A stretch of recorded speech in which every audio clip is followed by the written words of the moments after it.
Allez, bonjour à tous, bienvenue sur le plateau de Télé Grenoble. Vous pouvez respirer à fond, c'est Grand Air, le magazine de la montagne et des sports de pleine nature.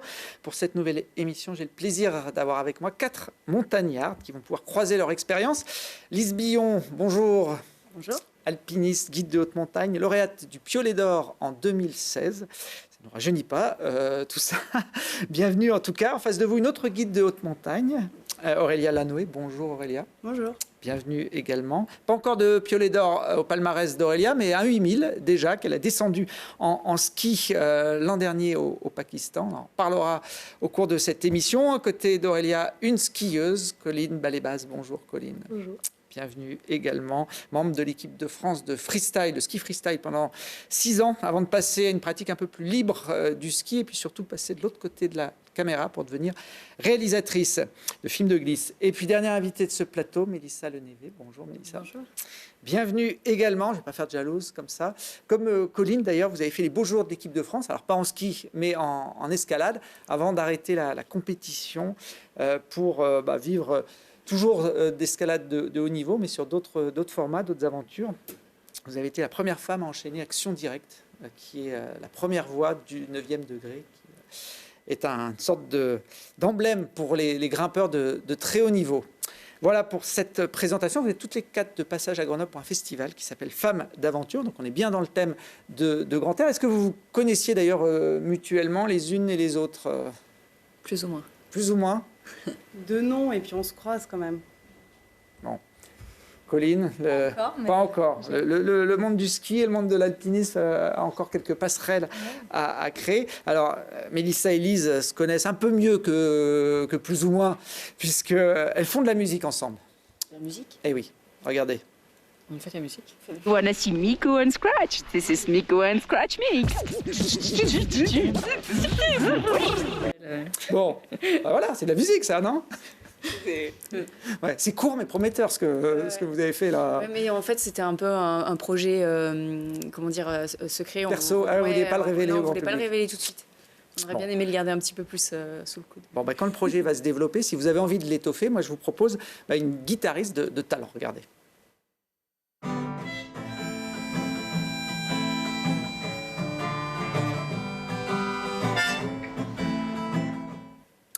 Bon, c'était court aussi, mais prometteur. Aurélia, c'était bien vous, hein? Ouais, c'est bien moi. On passe le temps comme on peut quand les conditions sont pas là, quoi. Bon, vous chantez aussi ou pas? Ouais, mais bon, il vaut mieux pas que ce soit filmé. Bon.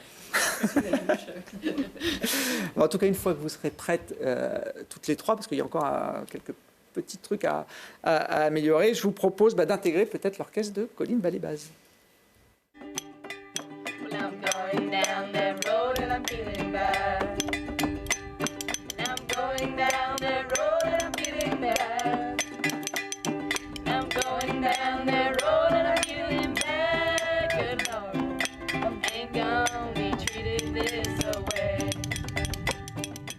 Bon, j'ai pas reconnu tous les instruments de musique, Colline. Hein.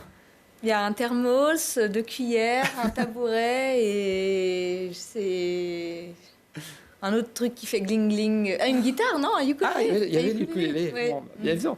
Bon, c'est vrai que quand on fait des films de montagne, c'est important la bande son. Hein. Ah bah complètement. Ouais. C'est gratuit comme ça, c'est parfait.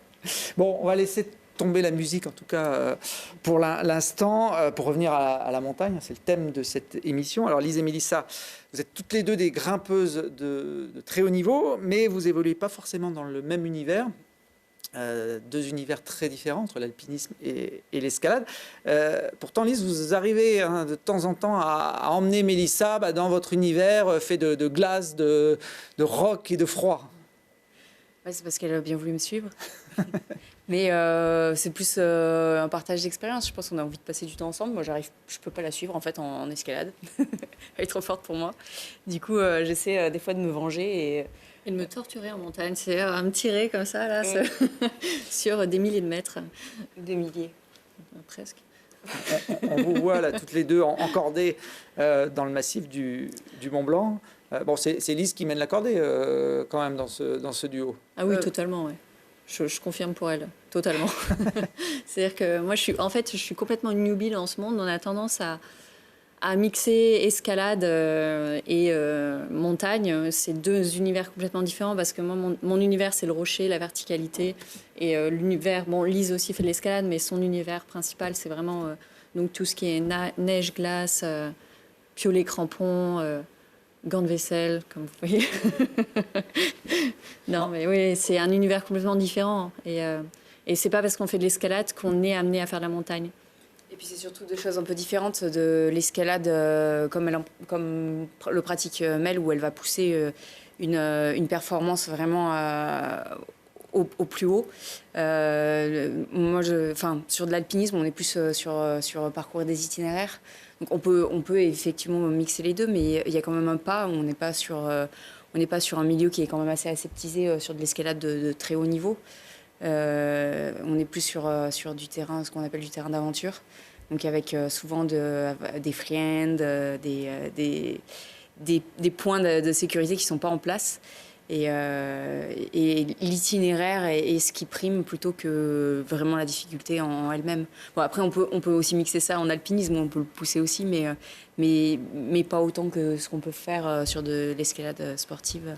On voit Mélissa qui prend beaucoup de plaisir dans la glace, c'est ça? Oui, je ne suis pas très à l'aise, mais avec l'aide de Lise, ça passe toujours mieux. On va dire ça comme ça. Alors, si Mélissa n'est pas très à l'aise comme ça dans une petite goulotte du massif du Mont Blanc, c'est que elle, quand elle grimpe, c'est plutôt ce genre d'ambiance, Mélissa. Oh là là, ah ouais. Ah oui, ça date un peu. Oh le Malawi. Ouais, c'était du coup un voyage qu'on a fait en 2013 pour aller ouvrir justement des blocs au Malawi, une petite. En fait, c'est au sud est de l'Afrique. C'est un tout petit pays à côté du Mozambique et du Zimbabwe. Et il y a un énorme lac et justement on avait trouvé des rochers magnifiques au-dessus de l'eau, plein d'araignées, beaucoup d'araignées. Des grosses? Des petites, des grosses. C'était ça m'a fait flipper. Et un peu moins de glace, j'imagine, que dans le massif du Mont Blanc. Pour Ah, là, il fait chaud. Oui, il fait plus chaud. La technique, là, pas besoin de guide de haute montagne, il n'y a pas d'assurage, on tombe dans l'eau quand on glisse. Est-ce qu'il faut repartir à sec, donc attendre 1 heure ou 2 que ça sèche? On repart avec les chaussons mouillés, le t-shirt mouillé pour refaire un essai? Non, on repart avec l'eau sur nous. Ouais, tout mouillé. Mais en fait, la gomme des chaussons adhère assez bien au rocher, même un peu mouillé. Donc, c'est pas vraiment un problème. Le problème, c'est plutôt du coup, on grimpe à main nue. On va utiliser de la magnésie pour assécher nos mains. Et du coup, il y a juste besoin en fait, de sécher nos mains pour pouvoir grimper. C'était assez haut, hein? Oui, Ça faisait peur un peu. Ça fait 400 mètres, on n'a pas envie de lâcher non plus la prise, hein, même s'il y a de l'eau. Ah, c'était même un peu plus haut, c'était 6-7 mètres. Là où je tombe, c'est 4-5 mètres parce que justement, j'ai cassé la prise clé. Ah, on l'a vu. Ouais. C'est pas bien ça, pour ceux qui passent derrière. Personne n'est passé. Pour continuer le petit parallèle entre vous deux, Lise, quand elle va faire du sport au bord de la mer, ça ressemble plutôt à ce genre d'image. Hein. Ça vous rappelle quelque chose, Lise? Oui, alors c'était notre expédition au Rizopatron. Alors, on n'est pas au Malawi, là. Non, c'est pas la Malawi. C'est pas les mêmes températures et nous, typiquement, là, on essaie d'approcher à travers des fjords où un glacier se décharge, donc d'où toute la glace. Et il faut approcher pendant plusieurs jours dans de la forêt et puis ensuite les glaciers pour grimper. Et dans ce cas-là, c'est vraiment l'itinéraire qui compte. Donc on va mettre 7 jours et pas quelques minutes pour grimper. Et on ne va pas sauter dans l'eau pour finir. C'est là où le marin et le montagnard se complètent, parce que là, on est obligé d'avoir des professionnels de la mer avant de commencer à grimper sur ce genre d'expé. Oui, alors dans des endroits comme ça, c'est un peu particulier parce que ce n'est pas des endroits qui sont très touristiques. On est dans des endroits, typiquement pour le village depuis lequel on part, c'est le village le plus reculé au Chili. Donc c'est un village de pêcheurs, ils sont 60 à vivre à l'année. Et eux, ils voient très peu de touristes. Et donc nous, on arrive avec nos grandes idées. Et pour eux, c'est improbable d'aller des gens qui leur demandent de les amener au fin fond des fjords. C'est quelque chose de complètement improbable. Et ce qui est rigolo donc, sur les images qu'on a vues, c'est qu'eux, ils se prennent vachement au jeu. Et pour eux, comme ça les sort aussi de leur quotidien, c'est une aventure pour eux aussi. donc qui sont aussi motivés que nous. À vous emmener au bout. Ouais. Et de pousser, on voit bien qu'il y a les bouts de bois qui sont à l'avant du bateau et que c'est pour protéger la coque, quoi, et qu'ils n'ont jamais fait ça. Et en fait, ils innovent, ils inventent et ils veulent aller avec nous. Alors, c'était une expé effectivement au Riso Patron, qui n'est pas un sommet connu du grand public, une montagne un peu perdue au sud du Chili. C'était en 2015. On la voit là, cette montagne assez inaccessible. Oui. En fait, il y avait eu des expés qui avaient essayé de traverser depuis l'autre côté. Et donc nous, on a décidé d'accéder par la côte ouest. Donc il faut marcher, comme je l'ai dit, plusieurs jours dans la forêt. C'est une forêt assez dense, c'est des forêts primaires. Donc c'est pas de la jungle à proprement parler, parce qu'il n'y a pas des lianes et des ouistiti, mais là c'est plutôt de la mousse et des marécages. Et donc on est amené à grimper, on le voit bien là, on est amené à grimper avec les piolets crampons dans de la végétation verticale. C'est un peu original. Oui, c'est même carrément insolite. Et donc là, on est avec des cirés en plus pour se protéger, parce que le problème principal, c'est l'humidité. Donc une fois qu'on est mouillé, c'est un peu foutu, parce que pour se sécher, c'est compliqué. Et on essaie d'être le plus sec possible, parce que derrière, on rentre dans la partie glaciaire et neige. Et on veut être sec, quoi, pour cette partie-là, parce que c'est là où c'est froid et on n'a pas envie d'être gelé.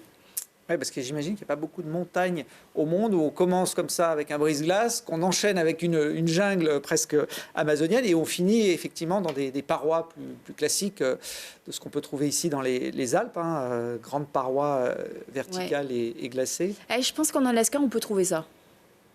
L'enchaînement des trois. Ouais. Mais je pense qu'en Alaska, on peut avoir des idées... on peut faire des mixtes comment dire, d'activités. La paroi là qu'on voit, c'est une paroi qui n'avait jamais été grimpée, en tout cas cette voie-là. Cette voie-là, non. Alors le sommet avait été déjà fait. Et donc, comme dans toute expédition, il y a ces aléas. Donc, le principe même d'une expédition, c'est quand même de s'attendre à ce que ça ne se passe pas comme on avait prévu. Sinon, ce serait pas marrant. Donc, on avait prévu de faire le sommet qui était juste à côté, qui était un sommet vierge. Et comme on le voit avec la glace, on n'a pas réussi à aller au fond du fjord. Donc, on a changé de plan et on allait sur ce sommet, mais on l'a grimpé par une voie qui avait été un sommet déjà grimpé. Et on l'a grimpé par une voie qui n'avait pas été grimpée. Est-ce qu'on avait vu le pilier tout à l'heure sur l'animation, voilà. 6 ou 7 jours, je crois, pour faire la boucle complète. On a dormi 1, 2, 3 jours sur la montagne et 2 ou 3 jours sur l'approche. On dort bien sur la montagne, comme ça, dans une paroi Alors, je ne sais pas si j'ai le temps de raconter toutes les anecdotes, mais alors pour la petite anecdote, on était 4. On est parti avec 3 duvets, parce qu'on partageait un duvet à 2. Et la première nuit dans la paroi, Diego a perdu son duvet, donc on n'avait plus que 2 duvets et 4 matelas. Ah non, c'était pas la première nuit. La première nuit, Antoine a perdu son matelas, je crois, ou a percé son matelas. Donc on n'avait plus que 3 matelas, 3 duvets. Deuxième nuit, plus que 2 duvets et 3 matelas. Et troisième nuit, Antoine s'est assis sur le matelas et a percé le matelas de Diego. Donc on avait plus que 2 duvets et 2 matelas pour 4. C'est le jeu des chaises musicales, en fait. Fallait mieux que ça s'arrête là. Moi, j'étais sur la bonne chaise musicale, généralement. Bon, en tout cas, c'est une ascension qui a été récompensée par le milieu de la montagne, puisque vous avez été lauréat des Piolets d'Or en 2016, toute l'équipe du Riso Patron. Deuxième femme seulement, Lise, à obtenir cette consécration, on peut le dire, en tout cas dans le monde de l'alpinisme. C'est une reconnaissance importante, un Piolet d'Or. C'est une reconnaissance importante. Après, on ne fait pas de la montagne pour aller chercher ça. Les Piolets d'Or, c'est un peu une célébration de l'alpinisme tous les ans pour faire parler et mettre en lumière des ascensions originales ou marquantes. Et voilà, ça c'est une ascension qui parle de la Patagonie et qui est très exploratoire. Et c'est vrai que dans le monde actuel où on est quand même vachement focus sur les grandes ascensions en Himalaya, ça avait pour but de montrer la montagne sauvage qui existe encore sur les yellows. Et il y en a d'autres, des montagnes comme ça, il faut juste réussir à les trouver. Ouais, et puis à y aller, parce qu'on a vu qu'effectivement, entre la jungle, la glace et puis l'escalade, c'est pas donné à tout le monde. Ça change quelque chose dans une carrière d'alpiniste professionnel d'avoir une récompense comme celle-là. Oui, c'est quand même un booster. Quand on est acteur et qu'on a un César, il paraît que le téléphone sonne plus souvent derrière. Vous avez changé. Ça dépend ce qu'on décide d'en faire, mais oui, moi typiquement, dans ce que ça m'a quand même apporté de la lumière et de la mise en avant et de faire parler de moi. Et derrière, c'est moi qui ai mis des mises en place. Et aujourd'hui, je bosse en guide de haute montagne, mais aussi en athlète avec des marques. Et je pense que c'est quelque chose qui m'a quand même beaucoup aidé, ouais. Oui, vous êtes devenu guide de haute montagne, je crois, l'année après le Piolet d'Or. Ouais, oui, mais donc le Piolet d'Or n'a rien à voir avec le guide de haute montagne. La formation, mais plutôt mon côté d'athlète, je le dois quand même beaucoup à ça, oui. On a une autre guide de haute montagne alors, qui n'est pas de la même promo. Aurélia, vous, c'est tout récent, ce diplôme tout frais. C'était un rêve de devenir guide de haute montagne? Ah ouais. Une vocation, ouais. Depuis toute gamine, j'avais envie de faire ça. Enfin, c'était pas guide, je le verbalisais pas comme ça, j'avais envie d'être aventurière. Mais finalement, guide, ça colle bien. Bon, je crois qu'en 2017, il y avait 6 femmes guides de haute montagne dans la promo de Lille. C'était un peu exceptionnel parce que c'est vrai que c'était un milieu qui était assez fermé aux femmes sur les premières décennies d'après-guerre. Vous avez senti toutes les deux que ça changeait un peu, ou c'est encore compliqué pour des femmes de s'attaquer à une formation comme celle-là? Vas-y, Lise. Non. Alors, c'est pareil, moi je bosse sur beaucoup avec la FFME et je viens des équipes. Moi je suis un pur produit fédéral. J'ai commencé la montagne et l'alpinisme avec la fédération. Et je pense que c'était la fédération, elle a mis en place les équipes nationales il y a maintenant 15 ans. Et depuis, on a fait le calcul il n'y a pas longtemps parce qu'il y a eu le premier rendez-vous des femmes guides à l'international dans le Val d'Aoste la semaine dernière. Et on a fait le calcul. Donc depuis 2000... je vais peut-être me tromper sur les dates, mais 2013, il me semble. Non, avant. Sarah Berthelot était la 16e femme diplômée. Et il me semble que c'est un peu avant 2010. Donc 16 femmes diplômées depuis 83 à 2010, ça fait pas beaucoup. Non. Et depuis Sarah, qui est la 16e, maintenant on est 41, avec 6 aspis qui sont en formation et 4 qui ont eu le proba cette année. Donc il y a une courbe qui est plutôt très ascendante et c'est quand même vachement corrélé avec la création de ces équipes filles. Et donc on a regardé le pourcentage de femmes qui sortent de ces équipes et qui vont au guide. Donc 75% des femmes qui sont guides depuis Sarah Berthelot. En fait, je prends Sarah Berthelot parce qu'elle sort de la première équipe de la FFME. Et là maintenant, on est 75% à être passé par ces équipes. Donc non, c'est quand même un monde qui est... les chiffres, ils sont là, qui est quand même assez ouvert à ça. Et il y a beaucoup de choses qui sont mises en place pour les femmes. Et voilà.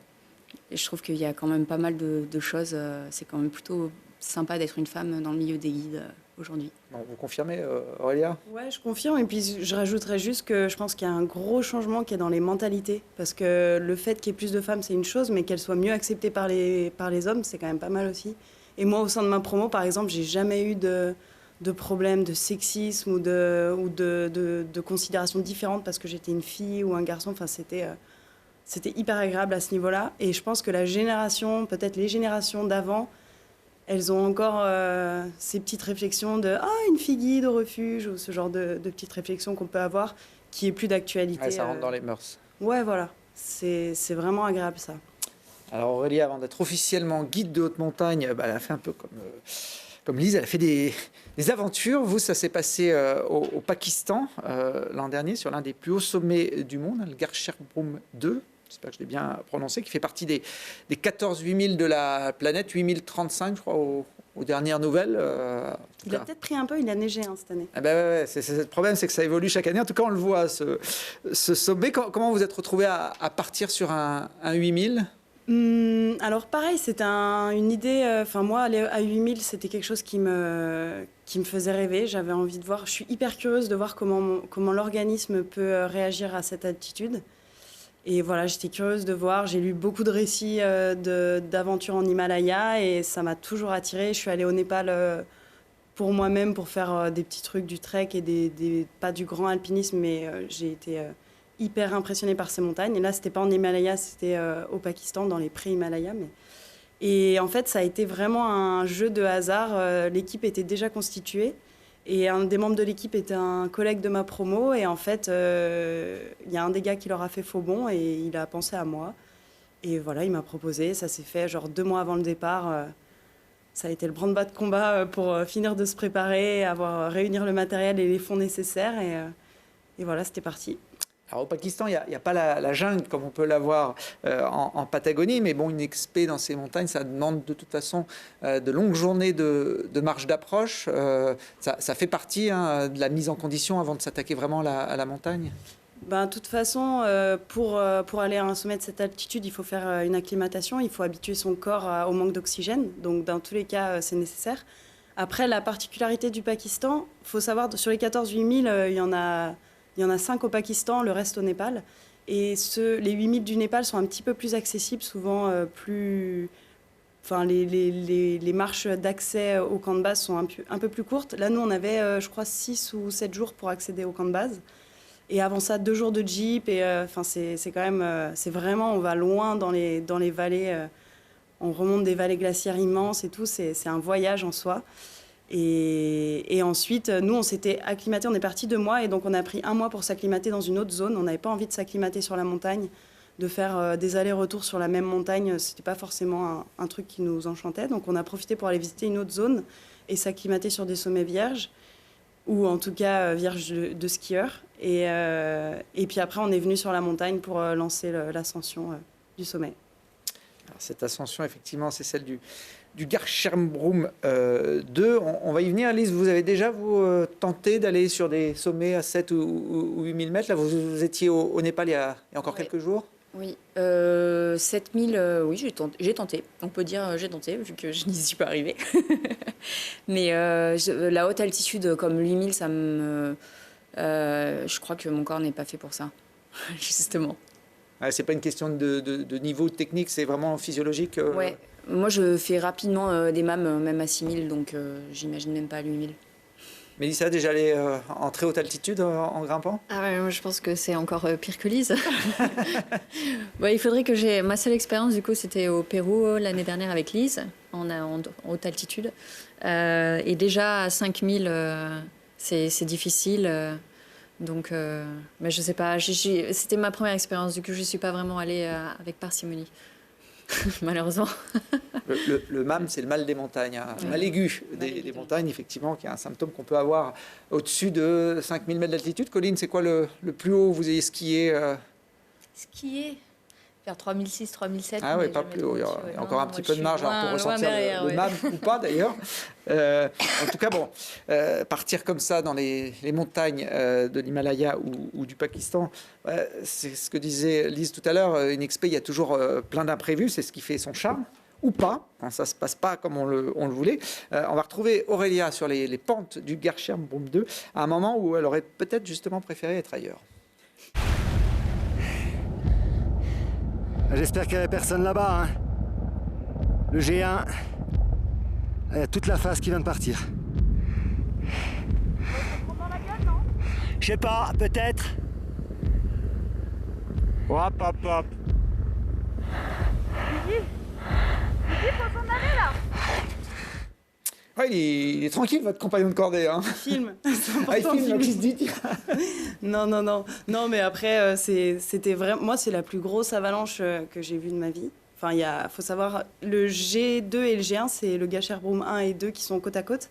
Et là, l'avalanche est partie quasiment sous le sommet du G1, donc à 8000, plus de 8000, et est descendue jusqu'au camp 1 qui se trouve à 6000 mètres. Donc elle a pris quelques milliers de mètres de dénivelé.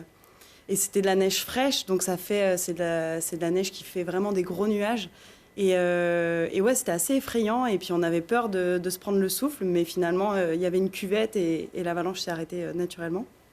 Mais ouais, on a bien stressé. Et puis c'était le jour du push, donc on partait du camp de base pour aller vers le sommet. Et donc on a un petit peu attendu au camp 1 le temps que notre montagne à nous se purge, c'est-à-dire que les avalanches qui devaient tomber de neige fraîche tombent. Et puis quand la montagne était propre, on y allait. Vous en avez déjà vu des comme ça, des avalanches aussi grosses Comme celle-là, non, j'ai pas l'impression. J'ai vu le Dicky en Alaska tomber, mais je crois que ça fait pas autant. Moi, j'imagine qu'on se pose quand même des questions pour poursuivre quand on a un signe comme ça de la nature aussi violent, non? Je sais pas si on peut parler de signe. Enfin là, on le savait, il neigeait beaucoup plus que les prévisions avaient annoncé. On est parti, il devait faire beau, on est parti dans la neige, donc il y avait à peu près 30 cm de fraîche sur des pentes hyper raides. Il n'y a pas de surprise, les avalanches elles tombent, surtout quand il faut savoir que là-bas il fait super chaud la journée, il y a des gros écarts thermiques, donc la neige travaille. Enfin, c'est pas un signe en fait, c'était évident que ça allait partir. Ça allait partir. Là où on a été, je pense qu'on a pris la bonne décision, c'est de faire une petite pause et d'attendre que ça se purge sur notre montagne avant d'y aller. Ce qu'on a fait, et puis après, on n'a pas été plus que ça stressé par les conditions. C'est différent. Cette année, ça a l'air d'être complètement fou, les avalanches en Himalaya. Nous, l'année où on y était, c'était plutôt, mis à part celle-ci, plutôt calme. Colline, j'imagine que c'est la hantise du skieur, notamment quand on fait du freeride, ce type de situation. Bah ouais, complètement. En freeride, c'est un peu la hantise. Du coup, on essaie de se préparer au max, même si tu peux jamais éliminer le risque. Mais ouais, complètement sur les pentes un peu raides, au-dessus de 30%, de 30 degrés. Mais bon, ce qui est toujours le cas de ce qu'on veut skier en général. Et ouais, on fait le max pour minimiser le risque. Mais ouais. J'ai jamais été témoin, moi, d'une grosse avalanche. Mais j'espère jamais. Il faut repartir avec Aurélia. Elle sait où elle se... En tout cas, ça ne vous a pas empêché de continuer, d'attaquer donc l'ascension de ce 8000.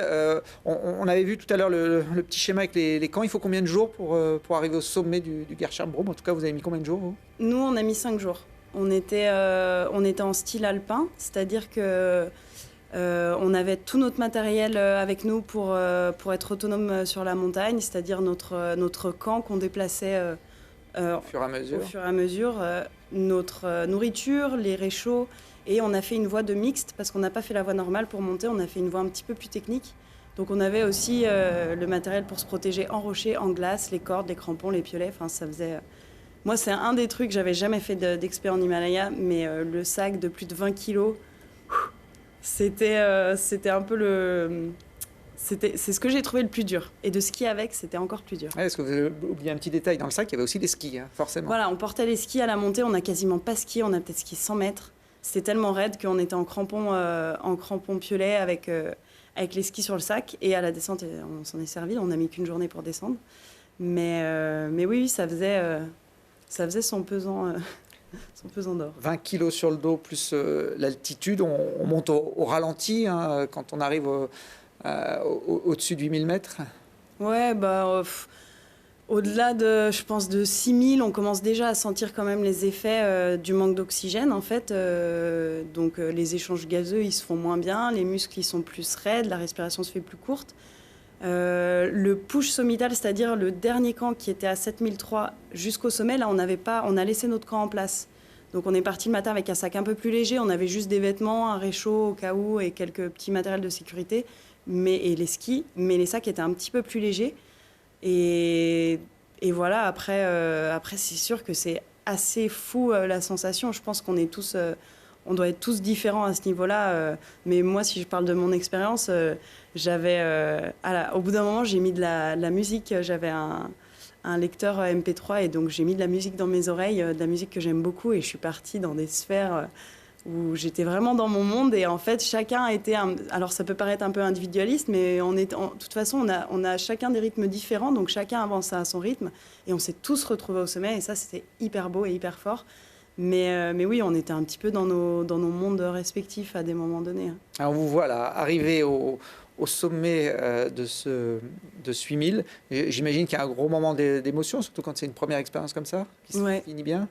Ah ouais, moi je les ai vus. Moi je suis arrivée, j'étais la dernière à arriver. Je les ai vus les 3 au sommet. On était tout seuls. Il faisait grand beau, il n'y avait pas de vent. Il y avait tout. Là, ce qu'on voit derrière, c'est la Chine, des territoires complètement inexplorés, complètement secrets. Enfin, on est à 8000, on domine tout. Il y avait le K2 en face de nous.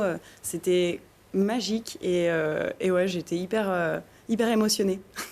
Alors, vous voilà avec Tiffaine Dupérier, une autre guide skieuse avec vous. Et puis, Boris Langenstein, Ouais. son compagnon de cordée. Et le 4e membre de l'équipe, c'était Guillaume. Guillaume Pirel, voilà, au sommet du Gachambroum. Donc, vous êtes monté, on l'a vu avec les skis, c'est pas uniquement pour rajouter du poids sur le sac, c'était pour faire une première de ce sommet à ski. Là, effectivement, ça doit être aussi un moment assez magique de passer 6-7 jours à monter et puis de redescendre en quelques virages, entre guillemets. Ouais, un peu plus que quelques virages, mais on a surtout des images du début parce que ce qui était compliqué aussi, c'est qu'il fait quand même assez froid et on avait du matériel amateur, on n'est pas professionnel, donc on avait des GoPro et on avait un drone, mais qui finalement s'est trouvé assez rapidement hors batterie. On n'avait pas forcément de quoi recharger, donc les GoPro, on a des images du début et après elles sont tombées en rade, donc on n'a pas forcément beaucoup d'images de la descente. Mais c'est pas plus mal parce qu'en fait les 400 premiers mètres étaient skiables dans de la neige assez relativement bonne. Et après c'était de la neige très travaillée, très dure, gelée. Voilà, un petit peu moins agréable à skier. Combien de dénivelé d'un coup en descente comme ça à ski? Ah bah on est parti du sommet à 8035, on a rejoint notre camp à 7003, qu'on a démonté parce qu'on avait encore un petit peu de temps et qu'on avait encore un petit peu d'énergie. Et qu'on a descendu on a encore fait 500 mètres, mais dans du plus technique. Donc on avançait un petit peu moins vite. On a remonté un camp à 6008, on a passé la nuit. Et le lendemain, on est redescendu jusqu'au camp de base qui était à 5000. 3000 mètres de dénivelé, ça fait rêver comme descente colline. Enfin, c'était mérité là. Ouais. Oui, non, c'était une belle descente de ski très engagée. Moi, j'ai trouvé que c'était très engagé. Ben, nous aussi. Moi, de ma position, je trouve ça très, très remarquable. Surtout que Aurélia n'est pas monitrice guide de haute montagne, mais elle n'est pas monitrice de ski alpin, mais monitrice de ski de fond. Hein. Ça a été votre sport d'origine, Ouais. Le ski nordique. Ouais, je viens du ski de fond. Bah, après, mes parents m'ont mis sur les skis alpins, j'avais 3 ans. Hein. Mais quand il a fallu s'inscrire au club, on est allé faire du ski de fond avec mes sœurs.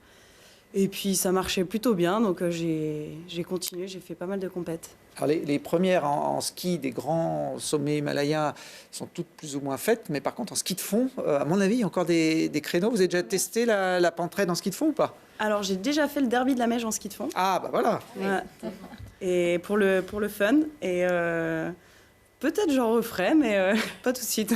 Mais on rigole, mais ça se prête bien là. J'ai quelques images. Alors c'est un petit clin d'œil. Il y a 2 fondeurs grenoblois qui s'appellent Nico Perrier et Nico Picard qui font de la pente raide et du ski de haute montagne avec des skis de fond. Là, ils sont pas du tout en ski alpin. Ils sont tous les deux.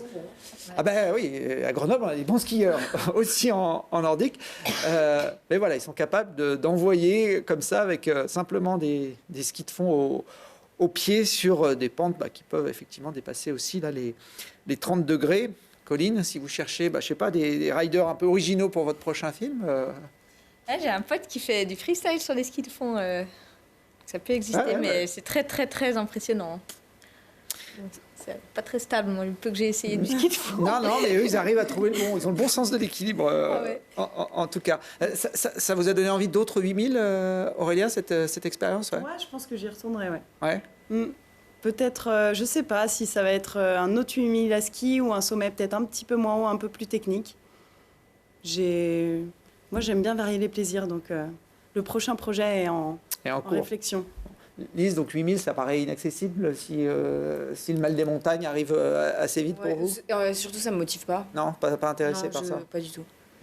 C'est juste que les 8000, souvent, ou alors c'est un niveau, il y a quand même pas beaucoup d'ascension très technique sur des 8000.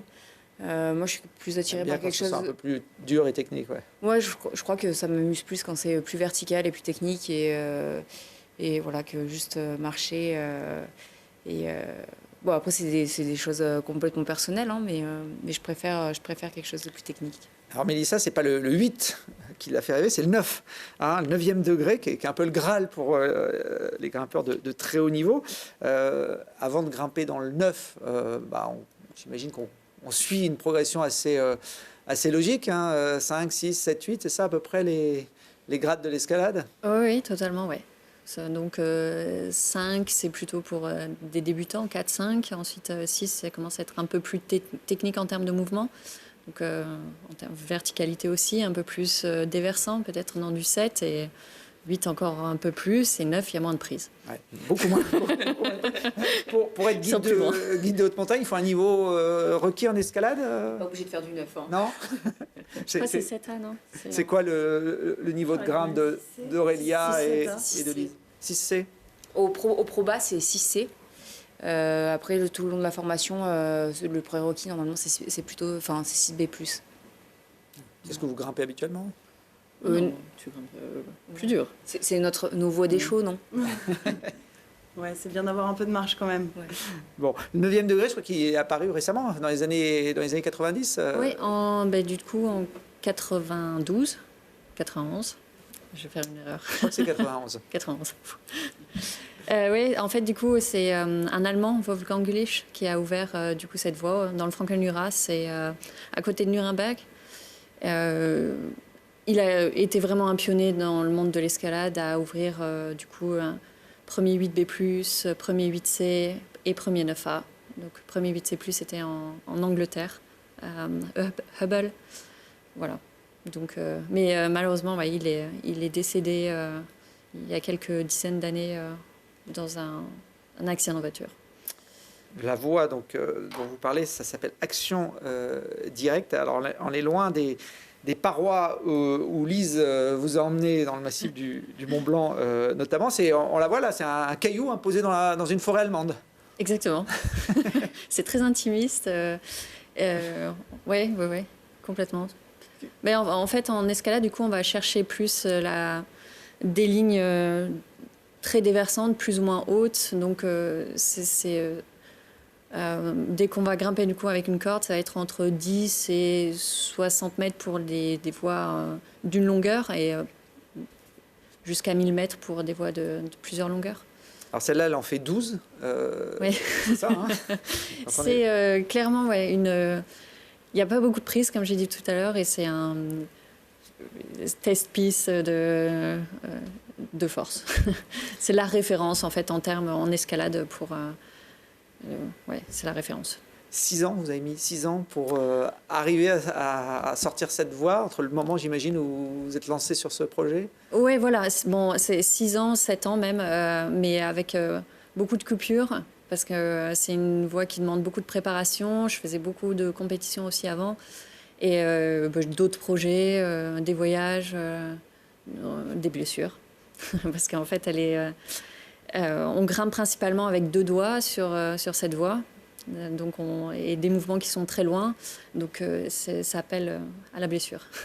Vous y avez, j'imagine, passé un certain nombre d'heures, de jours d'essais, d'entraînement là-bas? Alors les essais, je ne les ai pas comptés, mais j'ai calculé, j'ai passé à vivre 1 an, 1 mois et 12 jours là-bas. Je me suis fait des amis, c'était sympa. Et le nombre de tentatives, j'imagine, oui, que c'est pas calculable. Je les ai pu compter parce que...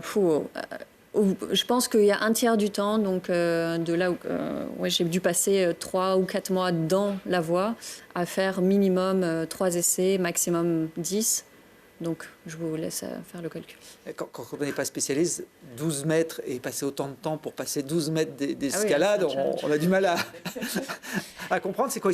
Il faut résoudre l'énigme des enchaînements de mouvements, c'est ça? Oui, c'est assez obsessionnel. C'est comme le jeu Cluedo. Il faut absolument trouver la clé. Donc, non, mais en fait, l'escalade donc, de haut niveau, c'est essayer de pousser ses limites par rapport au mouvement et essayer de comprendre la gestuelle. Et voilà, ça demande du temps. Il y a un moment où vous vous êtes dit, je n'y arriverai pas, je vais lâcher l'affaire sur ces 6 années?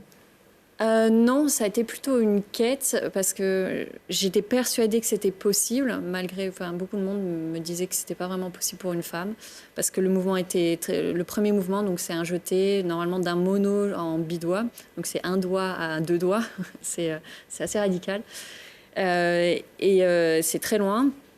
Ce mouvement, j'ai mis 2 ans pour le faire, pour essayer de comprendre la gestuelle du mouvement. Et 4 ans pour essayer de le répéter constamment, parce qu'en fait, il y a une différence entre faire un mouvement et l'intégrer. L'intégrer, exactement. Mais c'est une quête. À partir du moment où on fait le mouvement, moi, je sais que je peux faire la voix.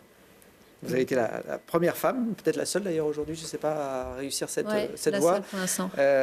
C'était le 21 mai 2020. On le sent ce jour-là que ça va être la bonne ou c'est un peu le hasard?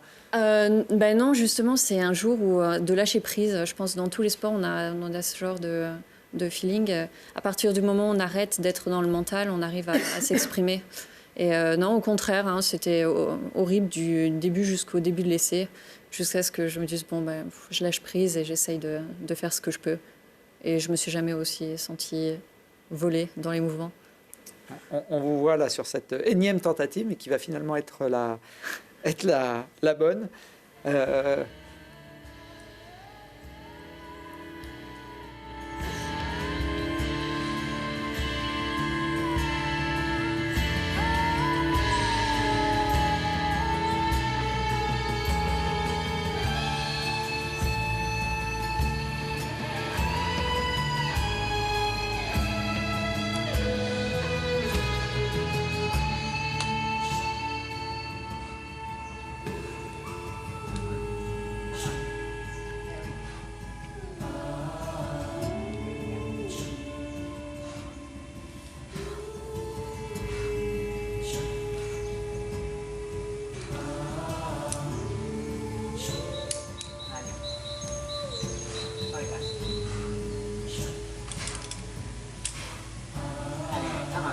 Come on. So good. Come on. Ali. Super solid. Come on. Yes. Ali, man. Come on. Everything. Come on. Stay. Come on. You got this. Ali, man. Come on. Forgats. Come on.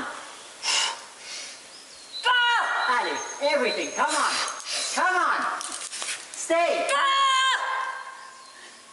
Ali, man. I got you.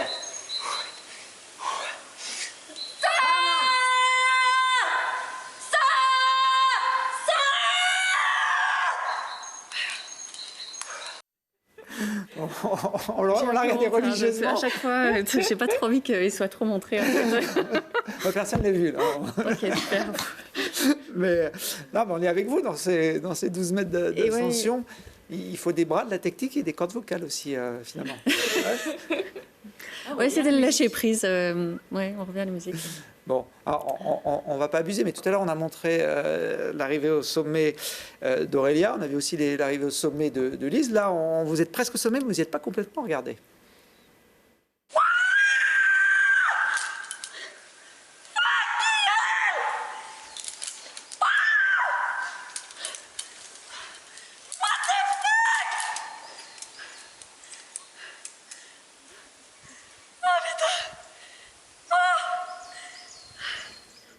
Bon, bah on ferait pareil, 6 ans pour réussir un projet comme celui-là, ça donne le droit de se lâcher un petit peu. J'aurais été plus exubérant, j'aurais sauté dans le vide presque. Non, j'avais même un plan où normalement, je n'étais pas autant dans les cordes vocales et lâcher humblement la corde. Non, bah, ça ne s'est pas passé comme ça. Tout est sorti d'un... Parce qu'en fait, c'est possible de désescalader de l'autre côté. C'est assez drôle hein, d'essayer de grimper la face la plus dure pour redésescalader sans corde de l'autre côté.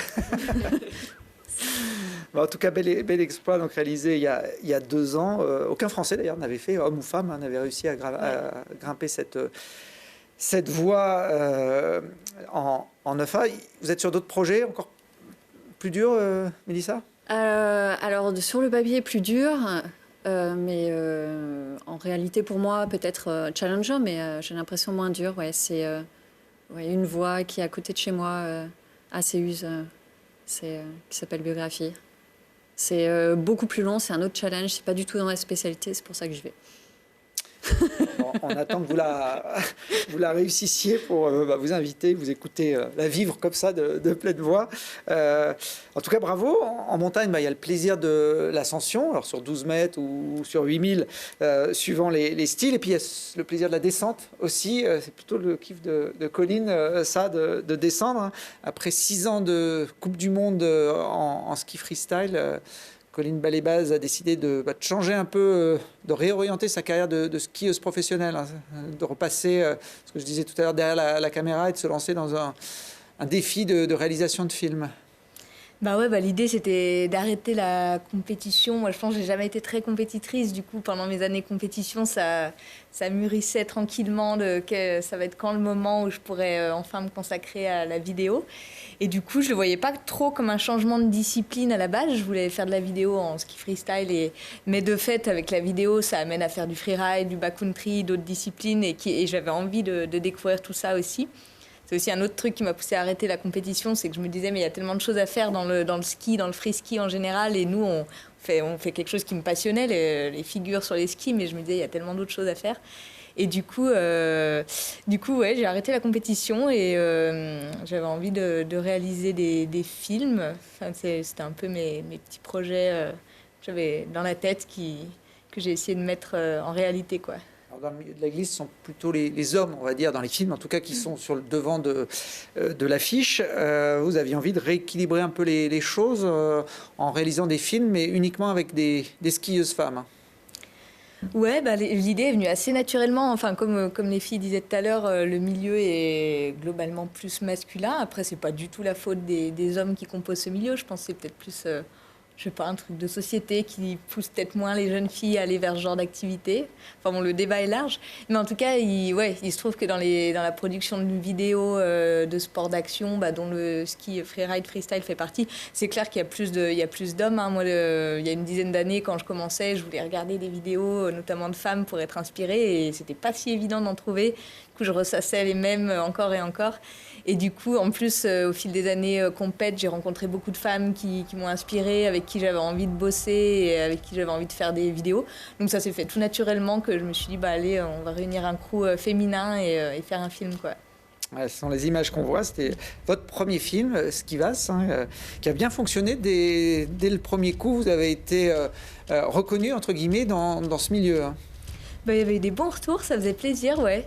Après, il n'y en a pas beaucoup et on y avait mis un peu nos triples avec toute l'équipe. On était une dizaine de skieuses. Donc, ouais, l'idée, c'était aussi de montrer un peu l'ambiance qu'il y a derrière notre sport, que c'est pas juste un sport, que c'est aussi toute une atmosphère, tout un état d'esprit. Et c'était un peu l'idée de montrer ça. Donc, ça faisait plaisir d'avoir des retours. Alors, le deuxième vient de sortir, il s'appelle Récip. On va voir quelques images. Alors, effectivement, quand on fait des films de glisse, il faut des belles images, que ce soit du freeride ou du freestyle, mais il faut aussi essayer de trouver un sens, un message. C'est aussi le défi du réalisateur sur ce type de produit. Bah ouais, je pense que, enfin, on a envie de se renouveler à chaque projet et de faire des trucs nouveaux. Nous, après Skivas, bah voilà, Skivas, c'était vraiment focus sur plus l'action parce qu'aussi c'était un premier projet et un truc que je voulais vraiment développer sur le projet d'après, c'était d'aller un peu plus dans l'introspection, des motivations, pourquoi on fait tout ça, est-ce que c'est toujours évident, est-ce que non, qu'est-ce qu'il y a derrière les shots réussis, parce que des fois c'est vrai quand on voit que les shots réussis, on se dit oh bah tiens, c'est facile pour eux ou pour elles, et oui ça passe tout seul. Et aussi un peu ce qui compose la vie de skieuse professionnelle aussi, même en dehors du ski, on peut aller un peu plus dans l'intime. C'est vrai que ça m'intéressait sur ce deuxième projet. Alors il n'y a que des femmes sur ce deuxième film également, mais avec un casting international.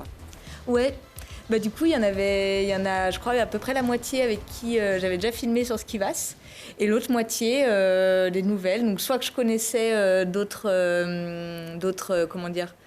milieux, soit à qui j'ai proposé de filmer et qui ont accepté. Donc c'était une super équipe. Humainement, ça s'est super bien passé. Donc c'est un autre point ultra positif de ces projets. Quand ça se passe bien humainement, c'est ça qui fait l'âme d'un film pour moi. Bon, quand on réalise un film, on peut se dire qu'on va se donner le bon rôle si jamais on doit se mettre en scène. Mais Colline, c'est pas trop son style. Dans ce deuxième film, c'est elle qui se prend les plus grosses gamelles, en tout cas qui se les met en image. C'était aussi un petit clin d'œil que vous vouliez faire à ce que vous me disiez. On voit les belles images, mais il y a tout ce qui se passe avant de réussir une figure. Bah oui, complètement. Enfin, toi, tout à l'heure, en voyant tes ascensions, alors c'est différent et on passe pas 6 ans à mettre une figure, mais tu vois, notamment sur des spots de backcountry ou de street. Là, c'est vraiment, notamment dans le street, des fois, tu passes 30 essais, 2 journées à construire le spot, faire tes essais, machin, pour un shot. Une fois que c'est réussi, tu plies, tu t'en vas parce que t'en as marre, parce que t'as pris 30 gamelles avant. Et du coup, oui, ça fait partie intégrante du processus. Et quand on met que le shot réussi, ben, on a 1% du processus, le plus beau, enfin la plus belle partie, mais pas la réalité. Ouais, voilà, pas toute la réalité, quoi. On a vu que vous donniez encore de votre personne. Il y a eu des grosses blessures dans... Il n'y a pas eu de blessure. Non, pas encore.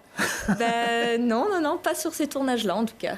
Oui. Bon, ça peut arriver parfois quand la caméra est là, alors c'est pas forcément qu'en ski, mais que ça pousse un athlète à aller peut-être un peu plus loin, à dépasser ses limites pour avoir une belle image. Ça, vous l'avez en tête en tant que réalisatrice ? Ouais, c'est clair qu'il faut faire très attention. Enfin, ça peut motiver, c'est une source de motivation. Enfin, en tout cas, personnellement, d'avoir une caméra. Et il y a des choses que je pense, notamment, encore une fois, en street, s'il n'y avait pas la caméra, on s'embêterait pas à faire ce genre de truc, ouais. Entre guillemets. Mais il faut faire attention et en effet, il faut quand même toujours garder en tête de s'écouter, de connaître ses limites.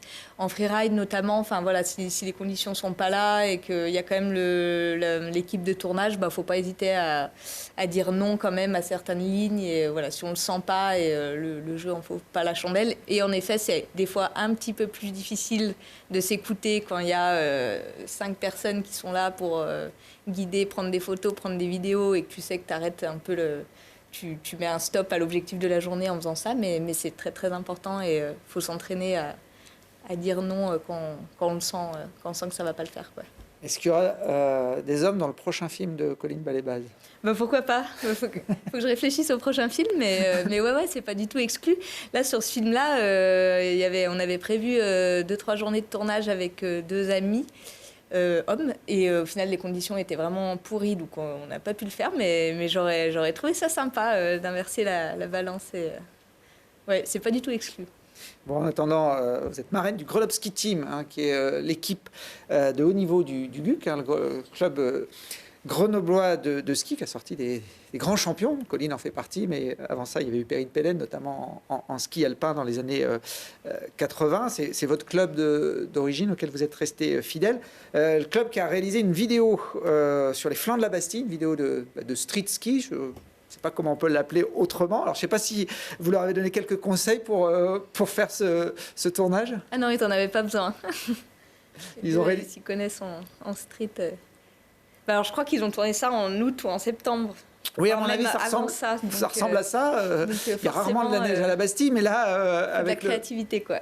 Avec le soleil et la lumière, c'est effectivement plutôt pendant l'été. Voilà, un petit clin d'œil. Donc, à Grenoble, on a un téléphérique, on a des montagnes. Il nous manque parfois un petit peu de neige, mais bon, avec un peu d'invention, on peut arriver à faire du ski sur les flancs de la Bastille. Le troisième, donc, il n'est pas encore en projet. Il faut trouver l'idée. Il faut trouver l'idée et attendre une saison. Bon. Faire une petite pause. Si vous avez envie de changer d'univers, Colline, là, il y a des clientes qui pourraient peut-être vous inspirer aussi entre l'escalade et l'alpinisme. On va finir avec quelques images aériennes. Cette émission, Aurélia, vous allez forcément les reconnaître, ces images. On est où, là ? On est en Utah, on est vers Moab. Et c'est une highline qu'on avait tendue avec une équipe de filles, justement, en 2018. Et ouais, super, je vois exactement ce que tu veux dire, Colline, quand on est entre filles, des fois, il se passe une énergie particulière. Et là, c'était vraiment ça dans ce projet. Pareil, on était international, il y avait des Tchèques, des Américaines, des Canadiennes, des Françaises.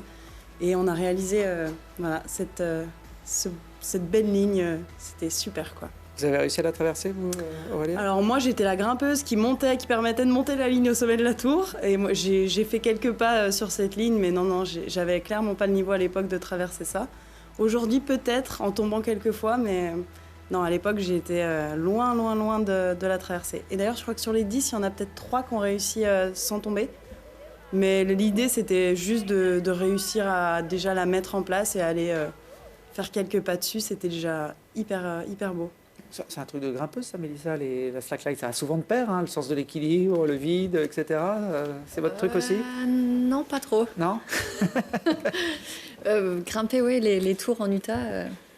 Oui, mais pas traverser. Tendre une highline, non, c'est un autre univers. C'est un autre univers. Bon, je pense que vous êtes plutôt parapente, vous, pour Oui, diversifier un peu vos activités, c'est ça? Exactement. Avec l'objectif d'arriver au même niveau qu'en escalade? C'est très différent parce que c'est un milieu qui est totalement différent. Non, c'est plus. C'est un milieu qui est vraiment dirigé vers la compétition, le parapente. Non, moi je veux arriver en fait à me déplacer avec le soleil quand on ne sera plus capable de se déplacer en voiture. Je pourrais venir vous voir dans pas avec longtemps. plaisir. J'espère qu'on sera toujours là. Est-ce que vous connaissez ce roc-là? Il fait son poids. Ça vous dit, c'est un ouvrage de référence qui vient de sortir pour tous les passionnés d'escalade et d'aventure. 600 pages dans lesquelles 2 guides, alors des hommes, Jérôme Blangras et Manu Ibarra, nous racontent la grande histoire de l'escalade. C'est un livre à la fois pédagogique et historique, avec des superbes photos et puis quelques focus sur des sites emblématiques où tout grimpeur qui se respecte doit passer un jour dans sa vie. Alors, il a un seul défaut, en plus du poids, c'est que il évoque en 91 la première de la voie Action Directe, mais il manque une petite citation quand même pour la première féminine que Mélissa a réussi en 2020. Donc il faudra peut-être en glisser un petit mot aux auteurs pour qu'ils complètent cette édition. En tout cas, c'est sorti aux éditions du Mont Blanc. C'est la maison d'édition de Catherine Destivelle. Et donc, si vous êtes un grimpeur, c'est un livre à avoir dans votre bibliothèque. Et puis, pour finir sur les bouquins d'escalade qui sont sortis ces derniers mois, il y a 2 bouquins. Alors là, on n'est plus dans le côté historique, mais plutôt dans le côté apprentissage ou initiation, escalade et escalade en salle. Alors, c'est pas pour des gens comme Mélissa, mais plutôt pour des gens comme moi qui voudraient se perfectionner dans le domaine. C'est signé Laurence Guyon et Olivier Broussoulou pour la salle et Nicolas Glé et Jean-Paul Rousselet pour la falaise. Il n'y a pas de livre en projet là de votre côté, tous les 4, non? Non? Préférez vivre vos aventures dans la réalité et je le comprends. Merci en tout cas d'être venu sur le plateau de Grand Air. Je vous souhaite de bonne continuation dans vos projets. La fois prochaine, promis, peut-être j'invite des hommes, on verra. En attendant, n'hésitez pas à profiter de la montagne sous toutes ses formes.